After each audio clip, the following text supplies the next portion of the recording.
ए बिरहा के फूफा जी ए बिरहा का खाली हम कैसेट गोले बनी आज ले मंच से नहीं की गोले आ तनकी से कहीं टूटी मिली तो के आप सब एडजस्ट कर ले पहला बेर मंच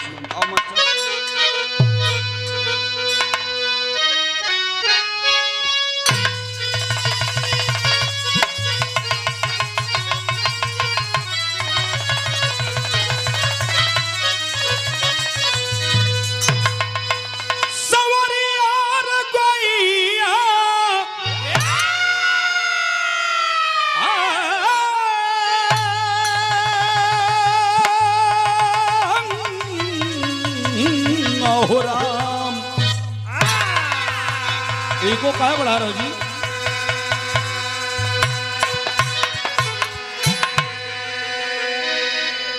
धरती पे रोज इंसान पैदा होता है मरता है, इतिहास उसका लिखा जाता है जो इस वतन के लिए इस देश के लिए अपने मातृभूमि के लिए कुछ करके जाता है, उसको इतिहास गाता है। कैसे गाता है? हमारे कवि जी ने लिखा है भूमिका के लाइन में। आओ मास्टर।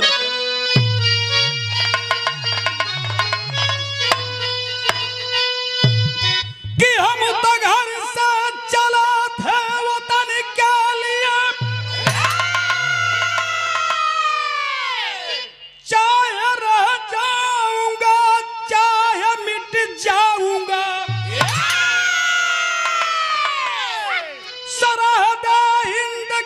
खाटी माटी सही या तो अपने तिरंगे में मर जाऊंगा, अरे लेके हथियार दुश्मन पे चढ़ जाऊंगा, ले तिरंगा को हाथे में फहराऊंगा।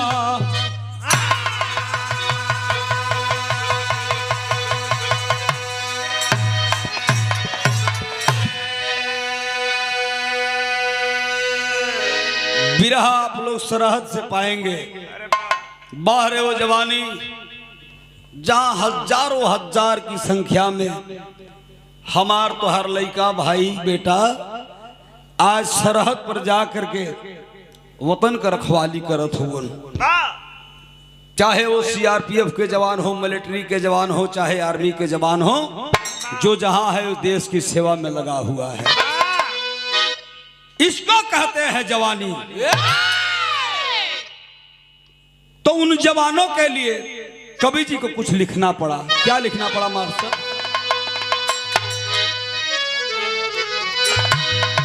कि अरे वतन के नाम पे,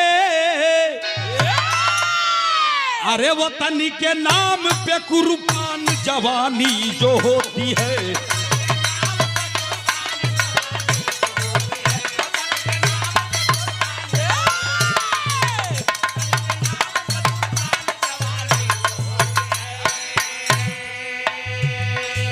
वतन के नाम पे कुर्बान जवानी जो होती है,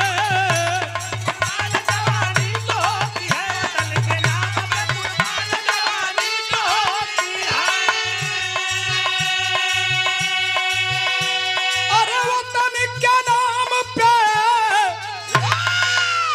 कुर्बान जवानी जो होती है, तो अमर इतिहास में, अरे अमर इतिहास में उसकी तो कहानी तो होती है, उसकी ही कहानी तो होती है।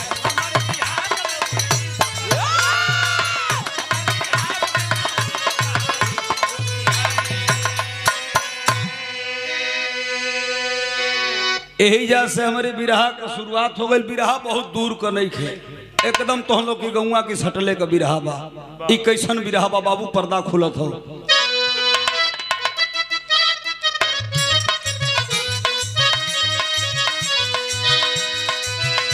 वतन के नाम पे कुर्बान जवानी जो होती है,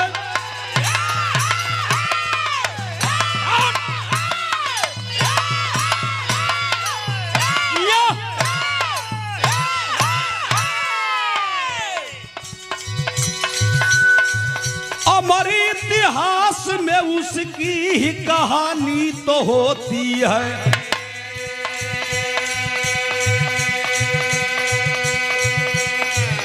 गम या औलाद का फौलाद को पानी बना देता।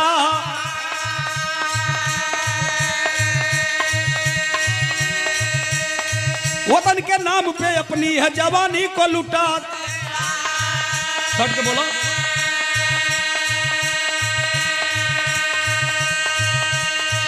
कल्पनाथ राय जो यहाँ सजा दिए गुलशन,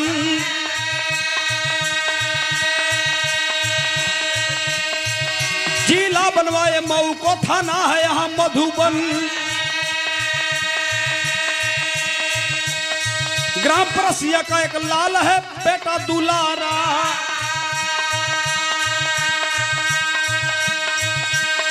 फौज के बीच में जवानी वो जंग संहारा।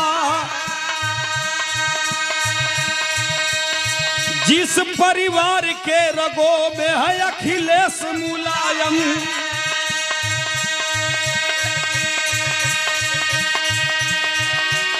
ग्राम परसिया में इंद्रदेव यादव जी जहां कायम। माता राधिका मन्नत में उतरती थी आरती।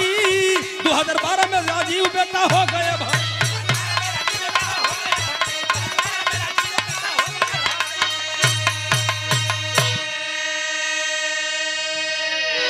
चल बाबू अड़सा निकल। ए भैया बात के समझ लो। यही परसिया केशवपुर के रहे वाला गरीब इंसान जिक्र नाम बा इंद्रदेव यादव। इंद्रदेव यादव के मालिक के कृपा से 2 बेटवा। धीरे धीरे समय आगे बढ़ल हो बाबू।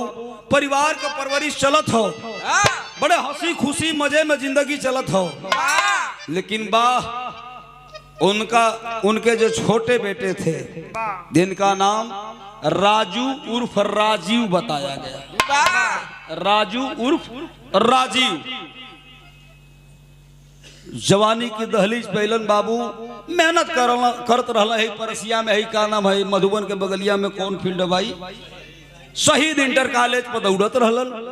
समय से बेटा भर्ती हो गईलन। इंद्रदेव यादव के बेटा जब भर्ती हो गए बाबू, धीरे धीरे समय आगे बढ़ल हो तो इंद्रदेव यादव सोचे लगलन मने मने कि लड़का का ट्रेनिंग बीती गई, अब बाबू जाके बॉर्डर पर ड्यूटी देते हुए। गजब काहे न लड़का का बिया हता कदे। तिलकहरुन का लाइन लगल है दुआरे पर। धीरे धीरे सोचत सोचत मने मने एक दिन फोन कैलन राजीव यादव का बाबूजी जेकर नाम इंद्रदेव यादव बा। कहलन कि बेटा तोहर बियाह तय कर देहली, कोई दिक्कत? कहलन कि कवन दिक्कत बा, तू माई जब देख के पसंद कर देहला जा उहे हमारा खातिर सब हो। आ जबे बाबू पर लड़का के बोलो न बरात सजल हो तो वो समय के भाव कवि जी लिखल मास्टर बिरहा में गीत लगे।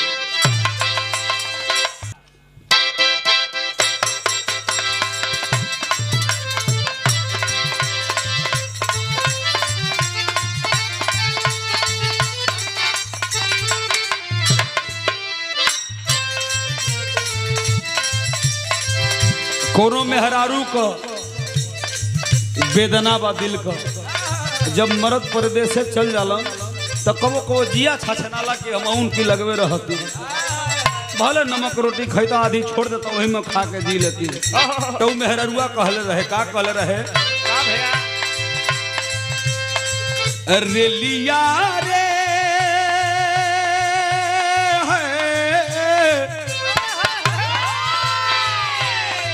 अरे लिया रे ले चल बलमुआ के गाँव रे।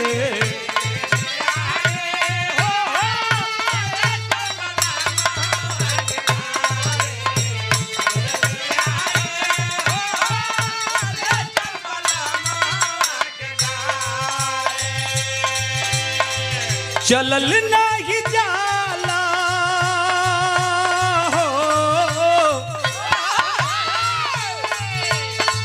चलल नहीं जाला छाला पड़ी गइल बाटे दोनों पाँव रे। आए हाय हाय रेलिया रे ले चल सवरिया के गाँव रे।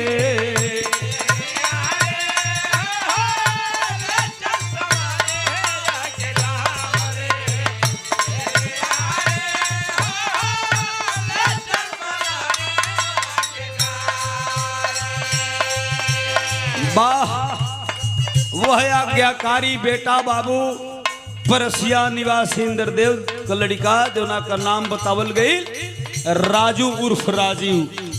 राजीव का कैलन बाबू बबुआ हो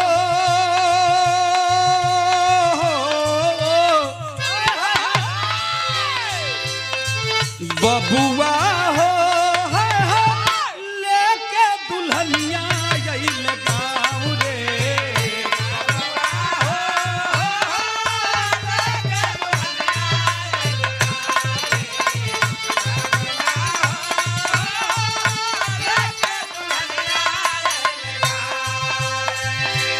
बियाह हो गई, दुल्हन घर में आ गई। बा घर में खूब खुशी बा। कन्हैया बाबू भैल का बीतल सुहाग रात हो बीतल सुहाग रात आयु परवाना बाटे नाम रे आए हाय हाय बबुआ रे लेके दुल्हनिया गइल गाँव रे।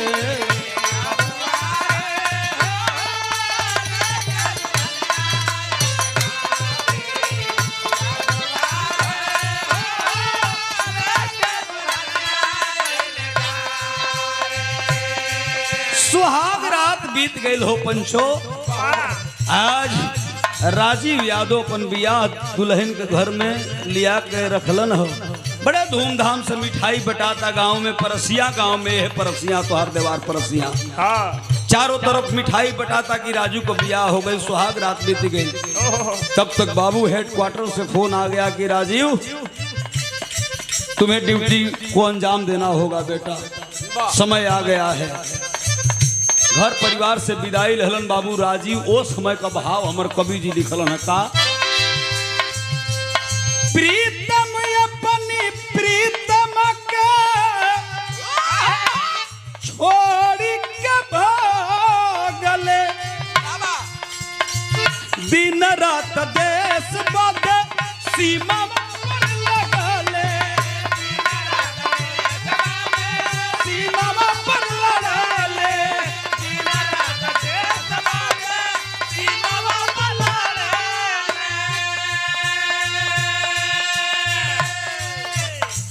ड्यूटी करेला बाबू हो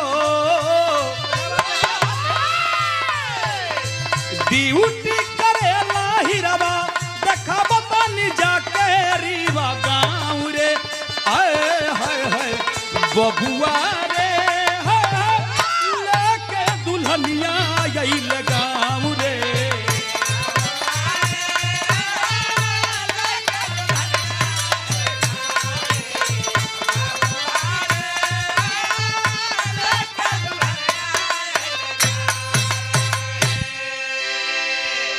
अरे बाबू रीवा में जाकर के ड्यूटी पे तैनात हो गई के यह अपनी परसिया देवार के लड़का जमुना का नाम रहल राजू यादव। उठा लिया हाथ में हथियार। आए दिन आतंकवादियों से मुठभेड़ होने लगा। ड्यूटी को अंजाम दे रहा है। इधर परिवार को भी दिमाग में बार बार बात चलत हो कि धीरे धीरे हमारा समय लगभग 4-5 महीना का बीत गए। ढेर दिन हो गए, खाली 2-4 दिन घरे रहली है सरोज। परिवार से मुलाकात जरूरी बा। लेकिन ए बाबू इतने में गौरी घटना घट गई। अब राजीव सोचते हो तो ले घटना घट गई। क्या घट गई मास्टर?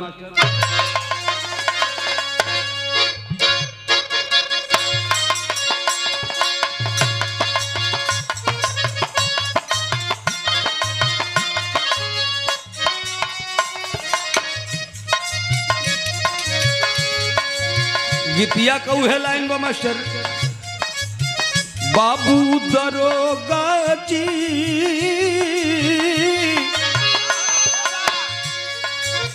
बाबू दरोगा जी कवल गुनहिया पियवा बनल मोर। बाबू दरोगा जी कवल गुनहिया पियवा बनल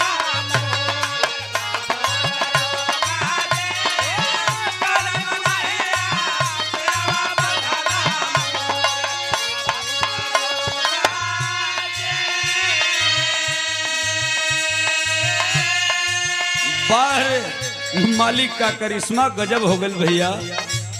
राजीव यादव की पत्नी जो कि नर्स की कोर्स करती थी, नर्स का कोर्स फाइनल हो गई है, अतौले में वही घटनावा घट गई। का हो गई? बाबू राजीव जी बाबू राजीव जी सोचे दुल्हनिया भैली हमरो से। बाबू राजीव जी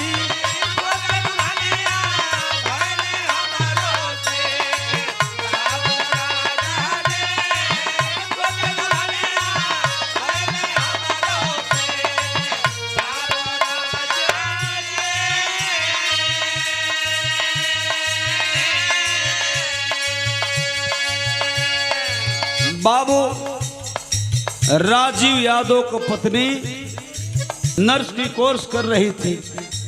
भर्ती आयल, फार्म भर ली, अप्लाई कैली फार्म के। अब मालिक सुन ले तो वो भर्ती हो गई कौना चीज में? नर्स में। अब गजब का संजोग, सरोजी बनावटी बात नहीं खेल रही कबा। वही रीवा में अपनी पति से मात्र 60-70 किलोमीटर की दूरी पर इनहू को ड्यूटी लग गई। वाह, सोना में ही के कहल जाला सुहागा। राजी सोचत हो का हम सीमा पर करी लड़ाई, हम सीमा पर करी लड़ाई, उ हॉस्पिटल में करे दवाई।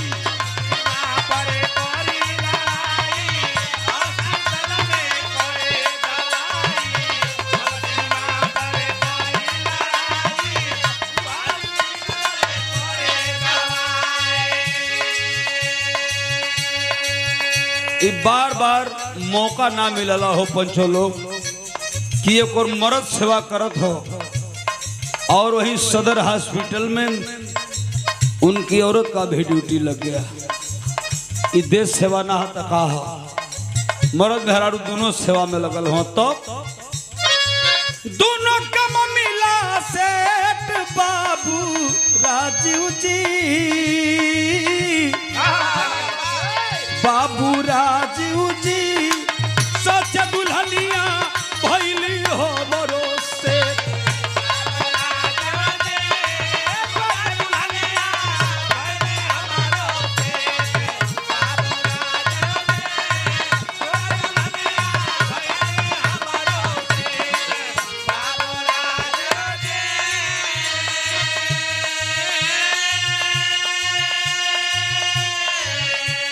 ए बाबू वाह,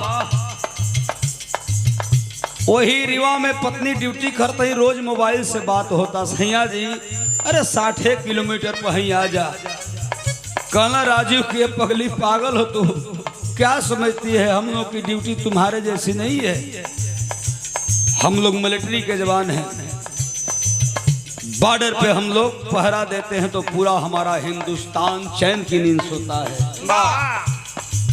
इतना हमके टाइम नहीं खे, यानी छुट्टी का अर्जी दिले हो बाबू, तो छुट्टी मिल गई राजीव के 1 महीना के। और जब छुट्टी मिलल बाबू तो कहला कि जब परिवार यही जब हमार मेहरारू कहे ना 1 महीना यही जब रही ले। कहला का 1 महीना छुट्टी राजीव बबुआ देखबा पवले।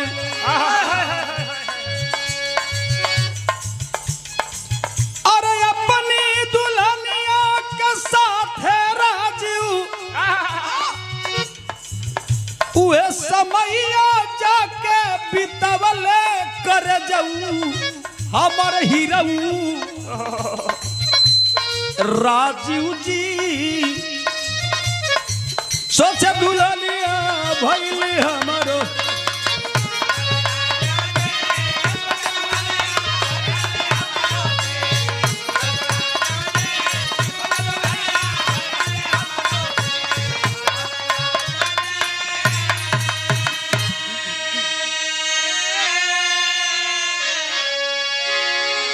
ए अजय भैया 1 महीना का समय अपनी पत्नी के साथ है राजू बितौलन हो 1 महीना का जब छुट्टी खत्म हो गई कहल कि अब चलत है ड्यूटी पर कहली कि कहिया आई बस है तो कहल कि हमारा के नहीं खे कि कब हम नहीं खी जानत कि कहिया है तो से भेंट ये हमान का ड्यूटी अलगे है 1 महीना का समय बितौलन बाबू धीरे धीरे आज वही राजू को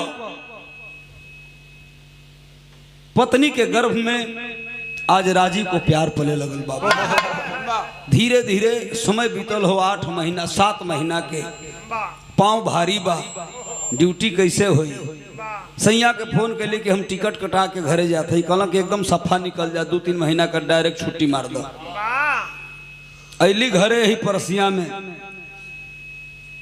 कुछ दिन बीतल बाबू 2 महीना जब बीतल हो तो एगो चमत्कार हो गए वही घरवा में कौन चमत्कार हो गए मास्टर बिरहा के शैली में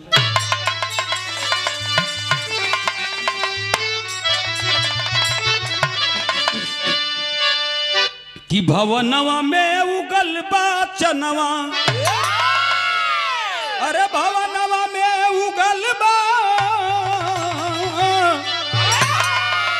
भवनवा में उगल बा चनवा तो छुट्टी लेके बिहसत चलल बा जवनवा अरे जवनवा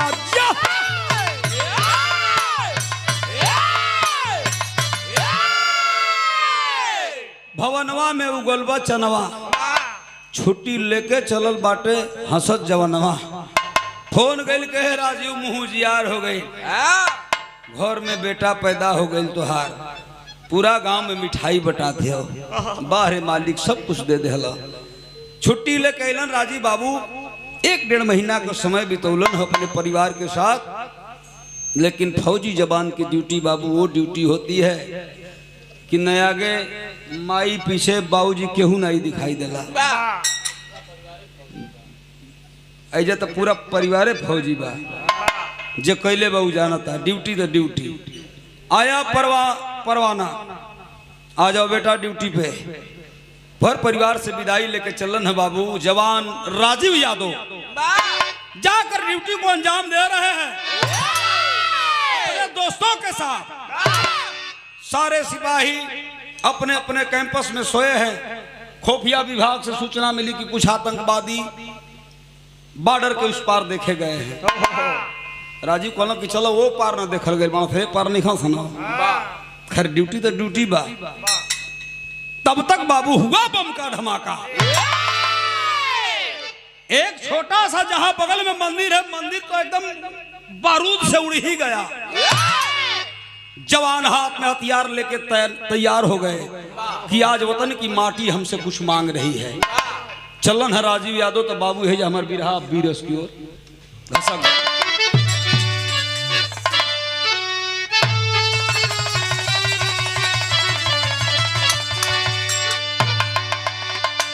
अरे लगा दो अरे लगा दे आग पानी मेरे जवानी उसको कहते हैं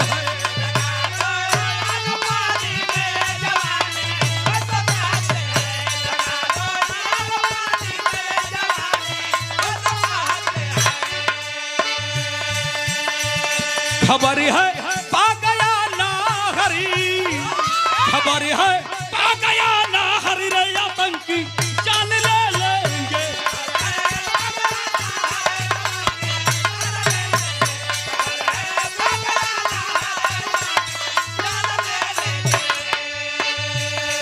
तो खबर है पा गया ना हरी आतंकी जान ले लेंगे रे आतंकी जान ले लेंगे उठा के राइफल बोला, उठा के राइफल बोला, वतन जान दे दे।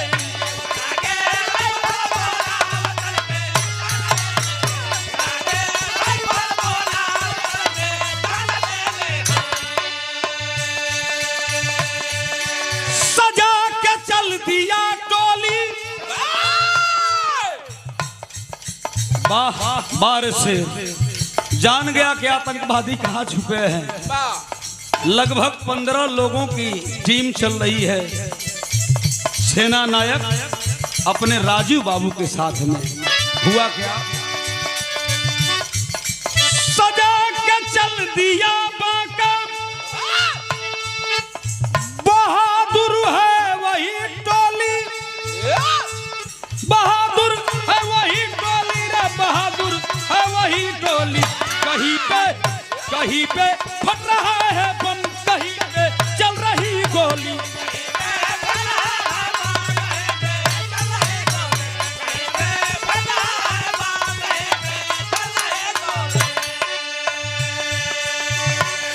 इशारा किया राजीव यादव उन आतंकवादियों को, गोली धड़ाधड़ चलत है।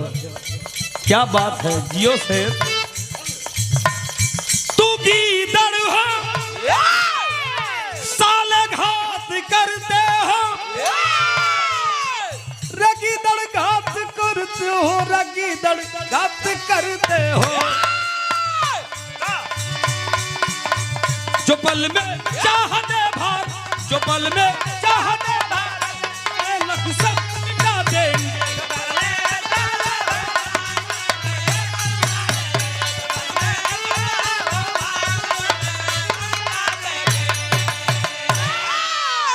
तड़तड़ तड़तड़ गोली चलत हो बाबू। है 6 आतंकवादी के मरलन हमारे है जवान, 12 हिंदुस्तान की माटी। लेकिन बाबू 12 मनहूस दिन और वह मानूस शाम। एक आतंकवादी छुपा था बाबू, पीछे से चला दिया मोटार। आके जवान के पीछे जब मोटार गिरता है बाबू, लगभग 2-3 जवान घायल हो गए। स्थिति बड़ा खराब बा। मिलिट्री हॉस्पिटल में लोग लेके पहुंचलन राजीव यादव के। इशारा किया, साहब मैं रहना नहीं चाहता हूँ साहब, हमके हमारी सोनाडी वो गांव के परसिया हमके पहुंचा दे साहब। तनी माई बाप को दर्शन हो जाए, माई बाप के देख लेती। वाह, आज हमने के हृदय के टुकड़ा बाबू राजू रोत हो वही हॉस्पिटल में रो रो के अपने साहब लोग से कहत हो। का कहत मास्टर विदेशिया कराई।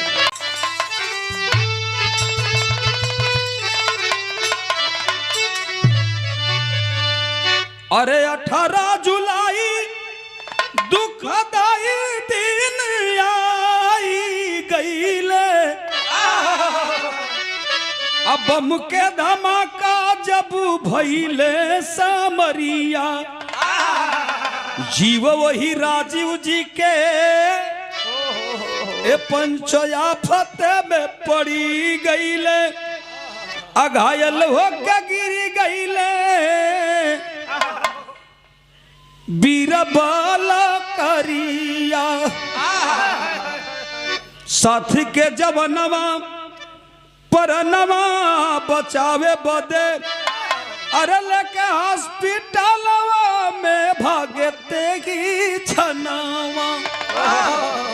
7 के सिपाही वही मिलिट्री हॉस्पिटल में बाबू ले जाके राजीव यादव के भर्ती करौलन हो। लेकिन लगभग ये कोई बनावटी बात नहीं है, राजीव यादव कई दिन तक जिंदा रहे। लगभग 9-10 दिन तक वो जिंदा रहे। घायल अवस्था में इलाज चल रहा है। परिजन के लोगों को, अपने परिवार के लोगों को उनके ये सूचना नहीं दी गई। सूचना ये दी गई कि थोड़ा बहुत घायल है, सही हो जाएंगे।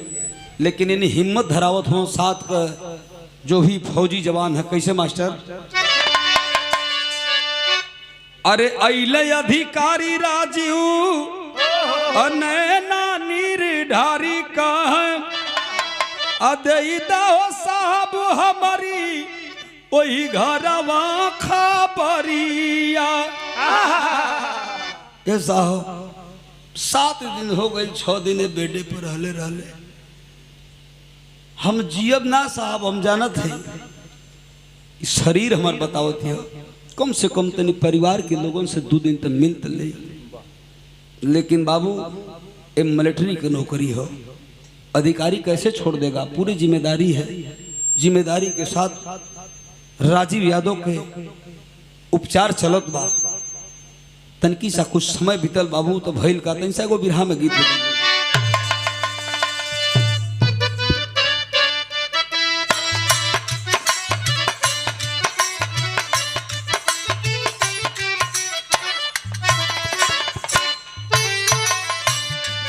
यही गीत के हमारे पिताजी गौले रहलन, बनारस कांड प्यार में धोखा। ये हमन का पिताजी का हमार रिसर्च के नियम में हरारू का गीत रहल, लेकिन एक कहानी बड़ा मार्मिक रहल। हमन का दादी वादी हमन के सुनावे लो। पापा से कहने कि बहुत लोग गीत गावल, तनी गीत के तू डाला ब्याह में, और गीत अमर हो गए। का गौले रहल पिताजी, कहली कि ये बानर कूद जा जमुनावा, रे कूद जा जमुनावा में मन लो कहना मार। घर में फांसरिया डल के घूमता मदरिया हो लेके, घूमता मदरिया लेके खात बाबा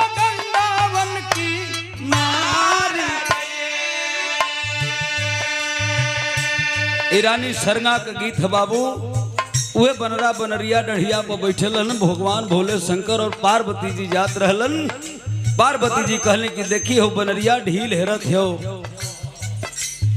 अपनी बनरा के अपने पति का कितना सेवा करत बा, तनी कुछ को दे प्रभु। कौन कह रहे चलो ना, हर जगह लसाराते रहलू तू, ना ही कुछ को दे। तब भगवान भोले शंकर पैसा कसबाड़ी कैलन कि ऐसा समय बा कि जे जमुना में कूद जाई वो मर्द मेहरारू बन जाई। बनरिया कलश की का हो सुनत हवा,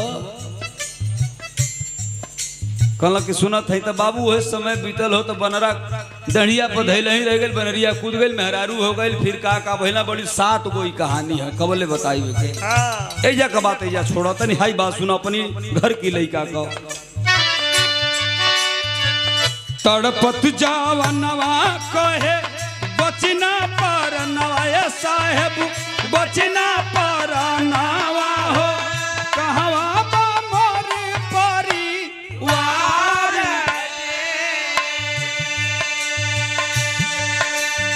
साहेब हमार परिवार कहा, हम परिवार के बार बार रिक्वेस्ट करते कि हमारी परिवार के दिखा दे साहब, अपने परिवार के देखल चाहिए। हम चाहते हैं हमारे 2 साल के लड़का बा बाबू, ये प्राइवेट नौकरी है ना कि फर्द न जाके केहू से भेंट कर ले। वाह आज जो है जवान उस सरहद पे तड़प रहा है अपने परिवार के, अपने परिजनों के लोगों से मिलने के लिए, लेकिन मालिक को ये भी नहीं मंजूर है। भैल का आल्हर सुगानावा के हमारी बोलाई देता, हमारी बोलाई देता, कैले दी बेटिया दीदार। फौजी जवानावा तनवा के खातिर होला, वतनवा के खातिर होला, माई बाबू के है कर्जदार।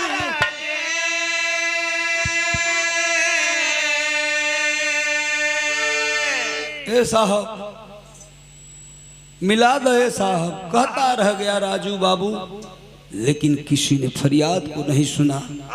नहीं बेटा तुम्हारा इलाज हो जाएगा, तुम सही हो जाओगे। लेकिन वाह अंत घड़ी में वह जवान अपने दम को तोड़ दिया, जय हिंद कह के। सर मैं चल रहा हूँ इस धरती से, माई बाप का कर्जा रह गई, मेहरारू का कर्जा रह गई, लड़का के तो कुछ कही न बोली। बैल का मास्टर बिरहा आल्हा की ओर आगे।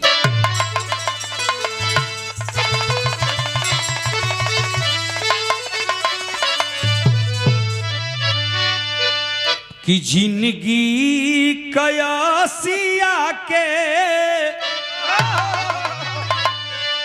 आ टूट गई ससिया बाबू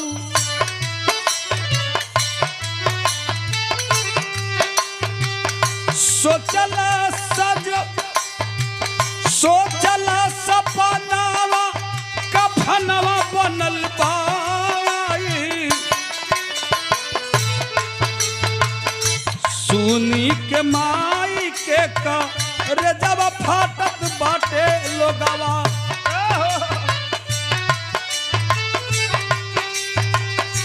अब तनिया वाका सुनाना बयान जहाज से राजीव यादव का 100 बाबू ऐ शहीद इंटर कॉलेज पर आयल हो घर सूचना गयल हो। अच्छा ही बताओ बाबू कहे में तो बड़ा छोट बा लेकिन जकरी घर का लड़का शहीद हो जाए आप लोग सोचिए कि अगर हमहन का बेटा खुद का अपन बाल बच्चा ऐसा हो जाए तो लोगन पर कैसन बीती। बाल बच्चा रीढ़ का हड्डी होला इन्होंने खाती आदमी जियत हो मरत हो। भैल का मास्टर जेवना शहीद इंटर कॉलेज जेवना शहीद इंटर कॉलेज पर दौड़ल रहले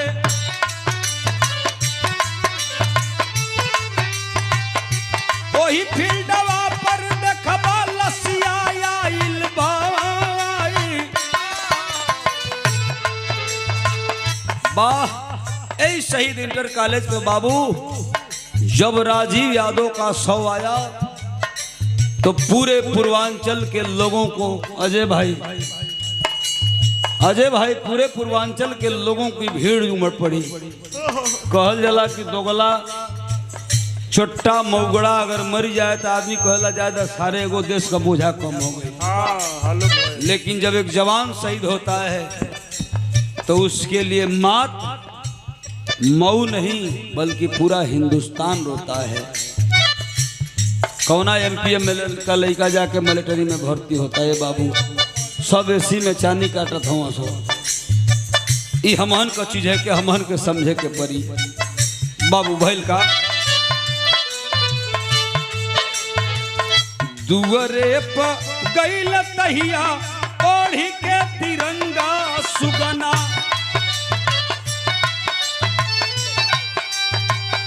देखी के बहिनिया गइल बापा गलाई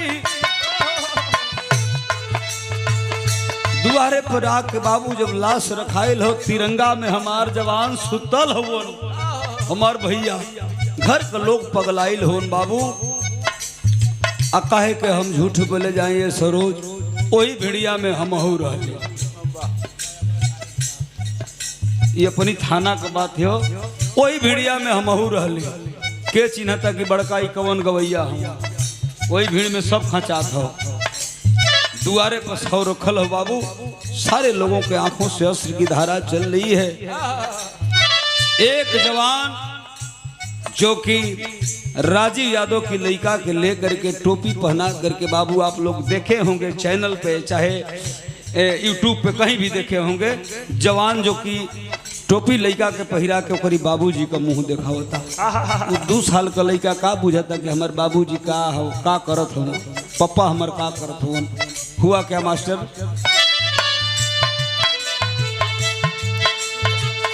कंगनवा वही प्रतिमा के फुटिए गईले मंगिया कस्य दूरा गईले बाधोवाई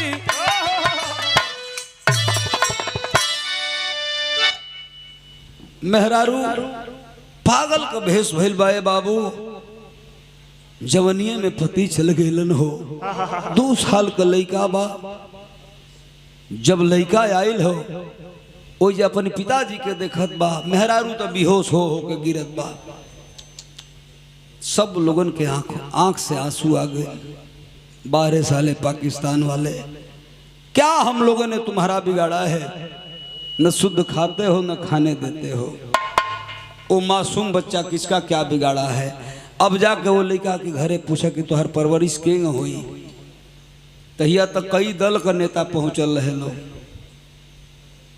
हाई हो जाई हाउ हो जाई। अब हो था क्यों ना पूछा था, कहीं क्यों पूछते ना हजे भाई, ठीक ना।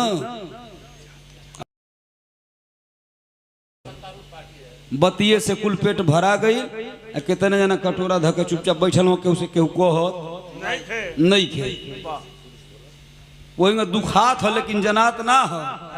आई 85 वाला 85 के थिरवावत हो, ऐना बोतो कि सब थिराते जाते, मजा मारा जा, मजा मारा जा। कौन उसके सवाल का उत्तर देगा? कोई जवाब देने वाला है? कोई नहीं है। एक औरत जो अबला है, अब तो उसका कोई नहीं है, आगे पीछे कोई पूछने वाला नहीं है। पंकज यादव ने इस चीज पे अपने दिमाग को दौड़ाया, तो मैंने बिरहा गाया कि जब तक धरती चांद सितारे रहेंगे, कम से कम उस जवान के नाम पे मेरे एक श्रद्धांजलि गीत तो रहेगी। मेरा गाना यूट्यूब पर बजता रहेगा उस शेर के लिए, अपनी माटी का लाल है। तो मैंने तो कुछ किया, एक करोड़पति वाले तो कुछ नहीं किए। धीरे धीरे समय बीतल बाबू, अब अंतिम विदाई होके जाते हो राजीव को। उस समय भैल का मास्टर आवा,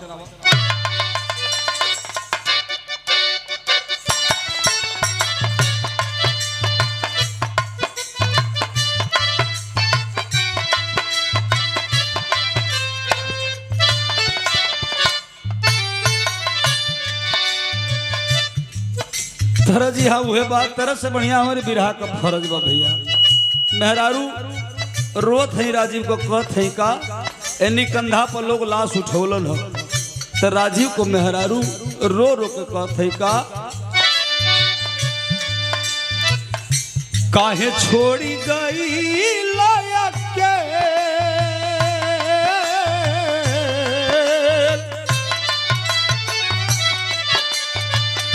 काहे छोड़ी गई लायक के, कि जाते जाते हमें भी न ले गईला।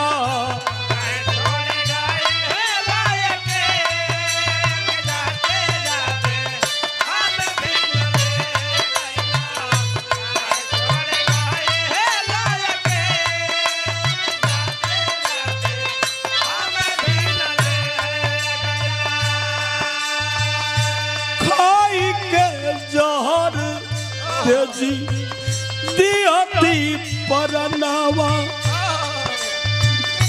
गोदिया में रहतेला जो तोहर ललनावा।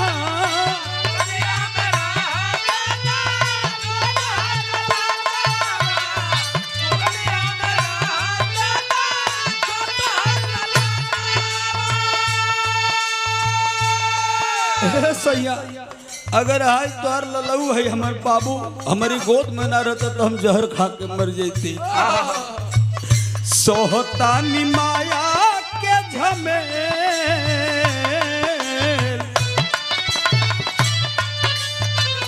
सोहतानी माया के झमेल, कि जाते जाते हमें भी न ले गईला।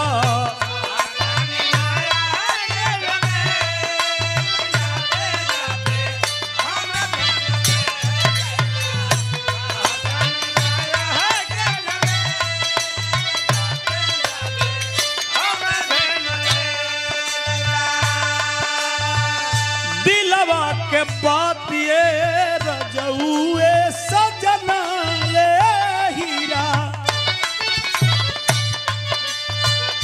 दिलवा के बात कुछ हमसे ना कहला।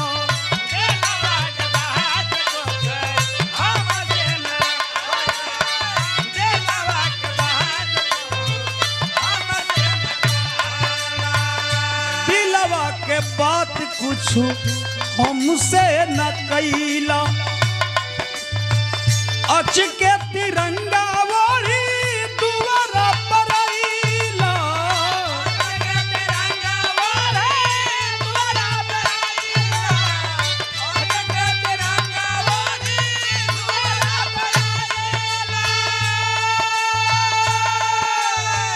दुआरे पर आइला है कैले विधाता कवन खेल,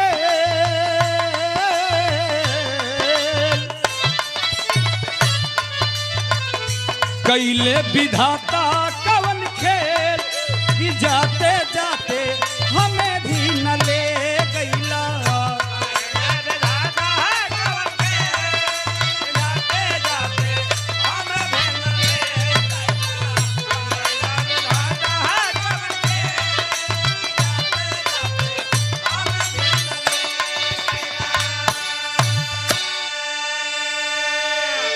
मालिक के जौन मंजूर बा हो गई बाबू कबले केहू माटी के रोके। धीरे धीरे लोग लेके चलन है दोहरी घाट के तरफ। घर परिवार के लोग रोत होवन, लेकिन अंतिम लाइन में कवि जी के अंतिम भाव लिखे के पड़ल। कैसे मास्टर? खड़ी के लाइन में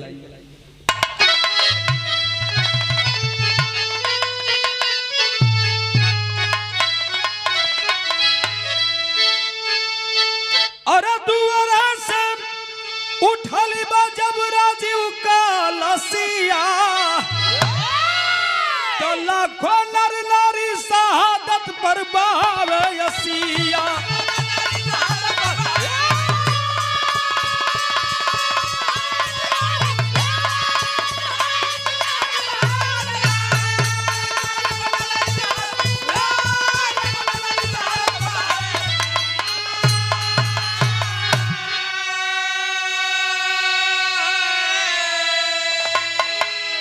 अरे बाबू इंद्रदेव, वाह पिताजी इंद्रदेव यादव कान लगलो अपनी बच्चा के। इससे बड़ दुखद कोनो घटना ना होला कि बाप की कंधा पर बेटा का लाश।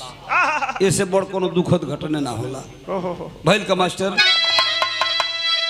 अरे बाबू इंद्रदेव जब की कन्हिया लगावलन कहल विधाता कवन दीनवा देखावले।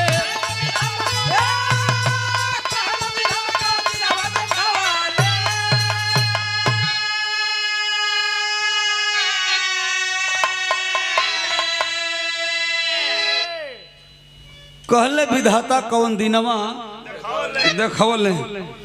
मन कर मर जाई हम लगा के फसिया, तो जब की चितवा पर चढ़ल राजीव बाबू के लसिया।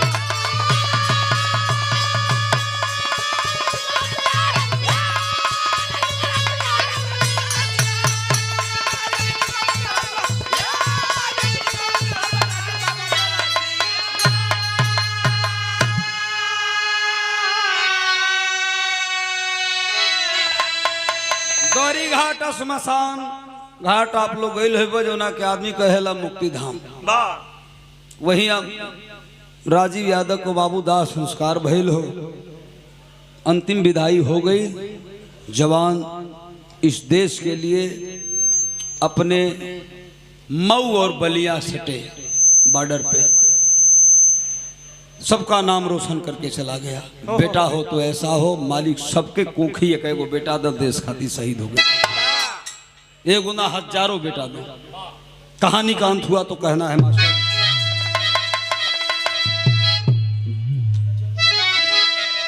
जय जखार स्वामी गुरजद्दू की लहराती फुलवा,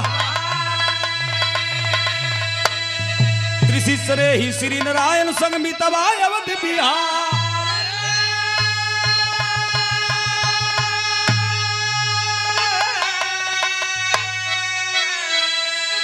अरे भवनवा में उगल बाचनवा, ए बाबू भवनवा में उगल बाचनवा, तो लिखे राम शीश पंकज बेटा के गनवा। भवनवा